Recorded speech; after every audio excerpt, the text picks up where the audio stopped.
qofka nabiga ku saliya waa hawl cajab badan marka nabiga ku salidid baa magacaaga waxa loo sheegayaa nabi maxamed adiga magaca محمد آدم صوما فيرسو محمد آدم مركو نبي كوصل صلى الله عليه وسلم قلبته وقلب عصره وقلب سنين صوما نيروبي إسلام أنا دحفر هنا مركو نبي كوصل يا محمد آدم إسلا ساعدس أيضا وحى شرته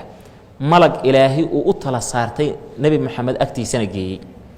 إلهي قدرتي سوحها كم ده إلهي ملك جاس وحى أود أسي يطاقه مخلوق النبي محمد كوصليه قف كستو كوصليه مقل كيس إنه يشوف مقله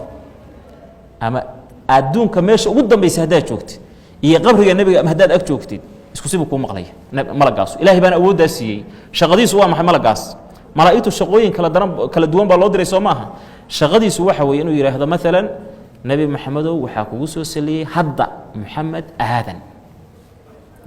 آدم هدوكوسو سلي marka magacaagi iyo waliba kii aabaha sida awgeed ba culimada qaar kood waxay yiraahdaan ay ka hadleen waalidka baar inaad u noqotid waxa kamid ah baarinimada waalidka inaad nabiga ku salidid oo see uga mid ah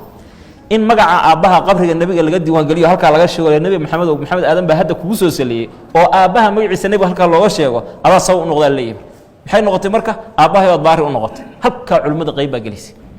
hadda waxa kugu soo saliyay leeyahay hebel magacaagi marka halkaas saacad yeelay hebel dad baa laga yaabaa kumanaan jeer magaciisa maalintii in la sheego saliga nabiga inta markuu ku saliyay sallallahu alayhi wasallam waa hawl aad u wanaagsan markii hawshaas weeyaan dayib oo nabiga agtiisa lagu sheego